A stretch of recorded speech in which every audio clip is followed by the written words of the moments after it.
মাত্র কয়েক মাস আগের ঘটনা। বনগাঁর ঠাকুর বাড়িতে সিএএ ক্যাম্প করা নিয়ে জোর বিবাদ বেঁধেছিল কেন্দ্রীয় মন্ত্রী শান্তনু ঠাকুর এবং তার দাদা বিধায়ক সুব্রত ঠাকুরের মধ্যে।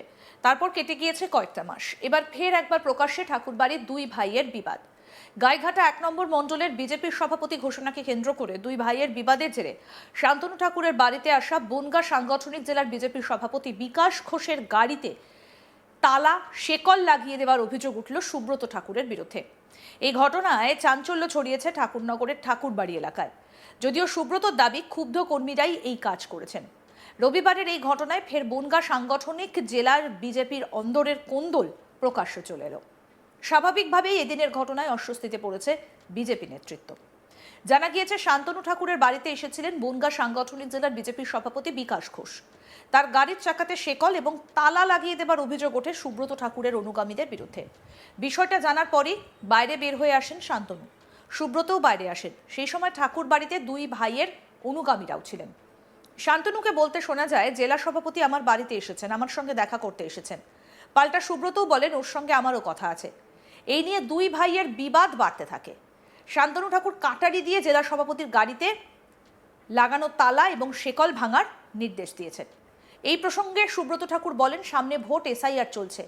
আমার কেন্দ্রের 1 নম্বর মণ্ডলের সভাপতির নাম ঘোষণা করছেন না সভাপতি।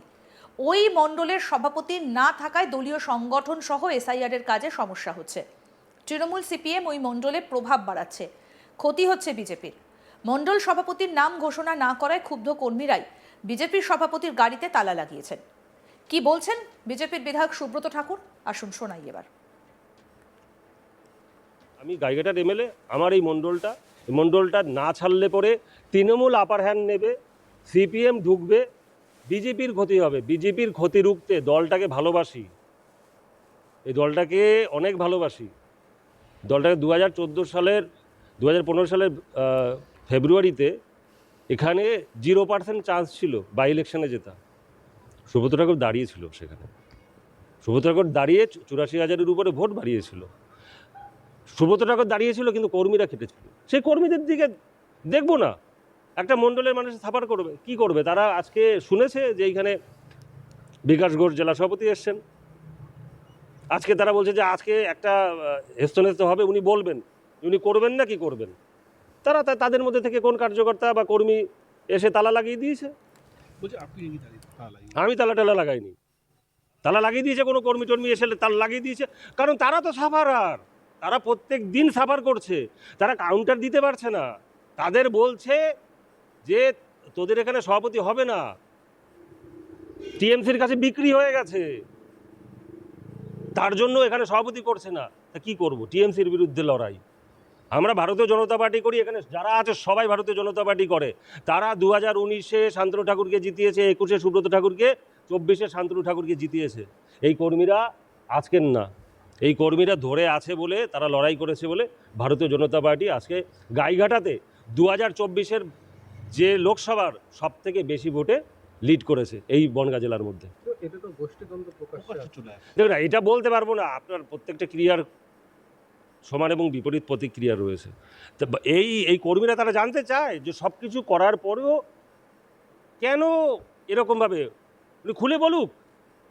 কারোর উপরে কোনো কারোর নির্দেশে আদেশে উনি করতে পারছেন না, বা অন্য কোনো রকম কোনো ম্যাটারে আছে কি না এই কর্মীরা তো।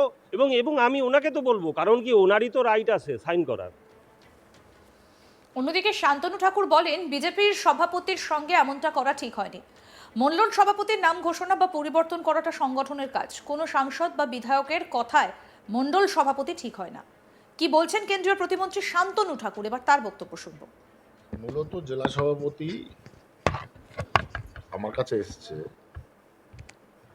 সেখানে কিছুক্ষণ পরে শোনা গেল যে জেলা সভাপতির গাড়িতে তালা দিয়েছে, শিকল দিয়ে। কে দিয়েছে? শুনলাম যে সুব্রত ঠাকুর দিয়েছে। এখন প্রশ্ন হচ্ছে, কেন জেলা সভাপতির গাড়ির চাকাতে তালা দিয়ে আটকে দেওয়া হলো? তার যখন পরিসংখ্যান খুঁজে বার করলাম, শুনলাম যে মণ্ডল 1 যে সভাপতি, সেই সভাপতি করতে হবে, নাহলে জেলা সভাপতিকে যেতে দেওয়া হবে না। না, সভাপতি তো আমার কাছে আছে, সভাপতি আছে, সকাল থেকেই আমার অন্য একটা কাজে ডেকেছিলাম। তো এগুলো আমি মনে করি যে স্বাভাবিকভাবে একটা খুব গৌরবকর কাজ। কারণ জেলার সভাপতির সঙ্গে এরকম ব্যবহার করা আমার মনে হয় না ঠিক। কারণ মণ্ডল সভাপতি পরিবর্তনের জন্য সেটা সংগঠন আছে, সংগঠন দেখবে। কোনো সাংসদ বা কোনো এমএলএ তাদের কথায় সংগঠন চেঞ্জ হবে, এগুলো প্রকাশ্যে আসা মানে একটা মানুষের কাছে লজ্জার বিষয়। তাই এ নিয়ে আমি আর বেশি কিছু বলতে চাই না, এগুলো উচিত নয়, আমি এটাই বলব। মূলত গোষ্ঠীকন্দল মানে দেখা যাচ্ছে, মানে গাইঘাটার বিজেপি সভাপতি বা গাইঘাটার বিধায়ক তার গাড়িতে তালা দিয়ে দিচ্ছে না, এটা গোষ্ঠীর বিষয় নয়, এটা শুধু তাদের ডিমান্ড হচ্ছে মণ্ডল সভাপতি তাদের কথাই করতে হবে। এটা নিয়ে বসা যায়, এটা নিয়ে আলোচনা করা যায়, কিন্তু সেটা না হয়ে এরকম পরিস্থিতি হলে পার্টির ক্ষেত্রে ক্ষতিকারক আমার মনে হয় যেটা। এই বিষয় নিয়ে কোনো প্রশাসনের সাথে বা না না না, বা প্রশাসনের রাজ্যকে জানিয়েছেন বা কেন্দ্রকে জানিয়েছেন? সেটা আমার জানানোর দরকার নেই, আমি আপনাদের বললাম এইটুকুই। যদিও যার গাড়িতে তালা শেকল লাগানো নিয়ে এত কাণ্ড, সেই বিকাশ ঘোষকে অবশ্য এই বিষয়ে তেমন কিছু বলতে শোনা যায়নি। তিনি কার্যত বলছেন সাংসদ যা বলেছেন সেটাই তার কথা। কি বলছেন বিজেপির সাংগঠনিক জেলা সভাপতি বিকাশ ঘোষ, শুনবো। দেখুন, আমি এই বিষয় নিয়ে কোনো কথা বলবো না, যা বলার আমার সাংসদ সব বলে দিয়েছে। দেখুন, আমি এই বিষয় নিয়ে কোনো কথা বলবো না, যা বলার আমার সাংসদ সব বলে দিয়েছে। তবে নির্বাচনের আগে এই ঘটনায় বিজেপির অস্বস্তি যে বাড়ছে সেটা আদতে প্রতিপক্ষের সুবিধে করে দিতে পারে বলেই মনে করছেন রাজনৈতিক বিশেষজ্ঞদের অনেকে।